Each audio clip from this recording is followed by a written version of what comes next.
man. All right. We're rolling and we're ready. Okay, roll. So you'll stay on Paul? Yes. Yeah. Good. That'd be terrific. And if you know, if you know, you can judge it. I mean, you might even move in and out. Thank you. We have speed? We have speed. Go. Paul, congratulations. It is a terrific film, artistically, musically. The impetus, I mean, 14 years since Let It Be. What was the reason for this film? The basic reason was I enjoy being in films. There's a feeling on a film set with all the creative people. It takes some beating. You know, when people are trying to put together ideas, costumes, makeup, acting sequences and stuff, it's there's a lot of things to be decided, and if you get a buzz off being creative like that, like I do, then that's probably the major reason. Second reason is I like being pampered. Writing it. Did you wake up in the middle of the night with an idea? No, it was based on an idea that from talking to a friend of mine who produced the Sex Pistols, a British group. And he told me that once their big album, some fellow was supposed to be delivering it somewhere, and he'd lost it. And the whole project was like, you know, for a few hours, it was just almost up in smoke. And so I thought, well, I think that's quite a nice idea. So I thought, well, maybe I could imagine what would happen if one of mine went, with the various aspects, you know, because these days it's pretty big business, and there's a lot of people involved, you know, record companies, bankers and stuff, all stand to lose something. How much money are you talking about losing in a master tape? In actual fact, I don't really know. In the film, we suggested something like $5 or $6 million. I don't really know if that's true. In the case of something like Thriller, you're talking a little more. Clever casting in using George Martin and two of your friends and your driver. The reason for that? The friends' reason was there's a drummer in the screenplay, and I couldn't think of another drummer who could play it better at the kind of role, you know, the kind of laconic with the sarcasm, than Ringo. And then there's a journalist who Ringo tries to get off with, and I couldn't think of anyone better than Barbara to play that, and they were both agreed to do it. And so that was just a natural, really. Some of the other, same with George Martin. There was a producer in the recording studio sequences, and I thought it'd be nice, actually, rather than getting an actor pretending to be a producer. It's not a major role. There's no big lines or anything. But the guy has to look like a producer and know how to act. So I like the idea of trying to get George to do it, because I admire him. He's a really nice bloke. Ballroom dancing. I found as I was watching it that it was such a wonderful combination of childhood imagination, fantasy, and reality. Who started that concept, that creation, and then who took it on? I've got a lot of memories of ballrooms from when I was a kid. I went to them, and I was never very successful. I'd never dare ask girls to dance. And I remember going with George Harrison a lot. We were the ballroom mates. And we always thought we'd meet someone terrific and dance the night away. We never did, you know. Just never dared to do it. It was always the last waltz. It was the only one we ever did. Oh, no, it's time for the last waltz. Oh, God. And we'd grab some. Can I have this last? And that was it, you know. That was the kind of... also then later, we started to play ballrooms. It's like, it's the order you go in. You kind of ballrooms, theatres, TV. And ballrooms was our kind of first step up into the big time, rather than just little jazz clubs or little cellars. Whenever we used to play certain numbers, there always used to be a fight. Actually, the number was Holly Gully. Do you remember Holly Gully? Sure do. Well, we used to go, Holly, Holly Gully. And there'd have someone go, thump someone, a few bottles would go, and the crates would be in there. All right, lads, stop it. Oh, yeah. And we just persevere with Holly Gully, you know. But you know it's interesting because you know better than anyone. You went from pop to pertinent. I like that. created, well, you did, you created a Pop the curtain. subculture. And here in this sequence of ballroom dancing, you've got kids, and then you go to ballroom dancing, which the generation before the baby boom can relate to, my generation relates to, and then you get into the punk. And it's such a wonderful combination. Do you recognize that as your strength, being able to weave about 4 real generations together? I don't know, you know, they always used to say about the Beatles that we had fans from 2 to 92, and that was really true. Somehow, people never seemed to just, our fans were never just in one category.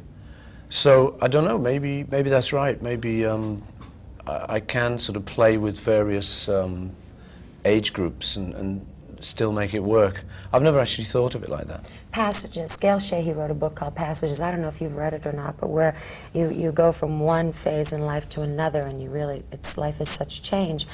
And certainly it has been that way for you, hasn't it? I mean, the early passage of growing up not well-to-do in Liverpool, and then finding this, you catapulted into stardom. Yeah. Feelings at that time, can you draw any of those? Can you go back?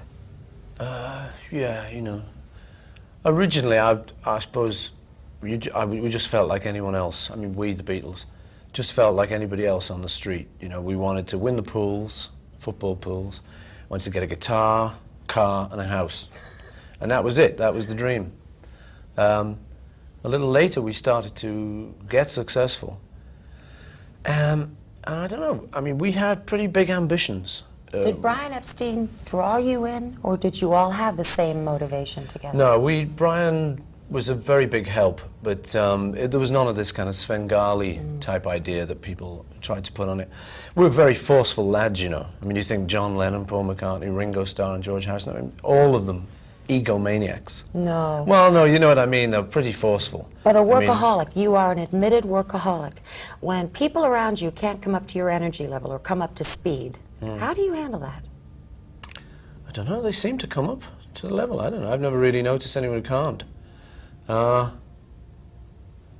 Actually, I mean, you know, thinking about the movie, there wasn't anybody who didn't come up to speed. How about in another part of your life?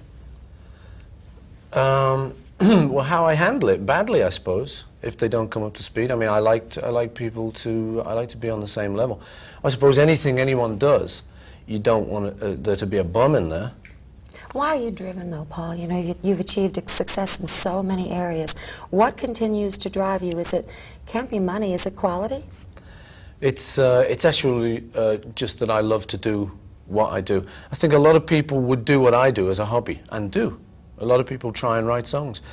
I think why they do it is maybe in the beginning it's money, but it's not just money. I don't believe that anyone who writes songs is just doing it for the money. Obviously, that's a great carrot to put in front of people, and that's the carrot most people in our society tend to go after. But really, like I say, it's almost like a hobby. I believe if I didn't write music for a living, I would have it as a hobby. Would you talk about Linda Eastman McCartney? It's just Linda McCartney. Just Linda That's McCartney. the American way, is to include Yes, the isn't maiden it? name. We don't do that in England. Good for you. But, photographer, author, your co-star, co-writer, such a very talented Mother. horsewoman, mother. Talented lady. What is special about her? Why did you fall in love with her and not someone else who was screaming after you or chasing after you? I've been asked this before, and really the two words that come to mind are woman, one. She was a woman, not a girl. I mean, I can't explain it any better than that. It was the first kind of woman. Well, not the first, but I mean, that was one of the things. And the other word, it was kind. She's got a lot of heart. She's a good kid. Are you a good father? I'm okay. Yeah, I try and be good. I suppose from time to time I might be seen to be a little strict, but I'm not madly strict, not in the real sense of it. But I feel a bit guilty sometimes that I'm a little bit too strict with the kids, but I know I have to do it. One question, why did you file for the dissolution of the group back in '71? What did you want from that? Well, what had happened was that we'd been a group for 10 years, and a guy called Alan Klein arrived on the scene, and I wasn't keen to go with him. The others wanted to be managed by him, but I wasn't keen. I thought it was a bad idea.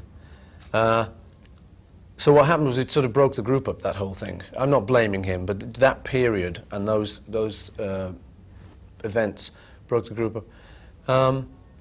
And what happened was I said, I want to sue this guy, Alan Klein. I want out of all of this. And they said, well, you can't sue him. He's not a party to all the agreements. The only people who are actually involved in all this are your mates. So I said, well, no way can I sue them. And I said, I went off to Scotland for about a year. I was standing on some mountaintop in the mist, you know, going, no, I can't sue them. And, but I couldn't stay in the situation. It was a real bad situation. I knew I was just going to go under. So eventually I just said, oh, all right then, you know. And it was the only way I could do it. What's the best thing, though, that came out of Paul McCartney solo, off and running? Best piece of music? No, the best thing for you creatively now.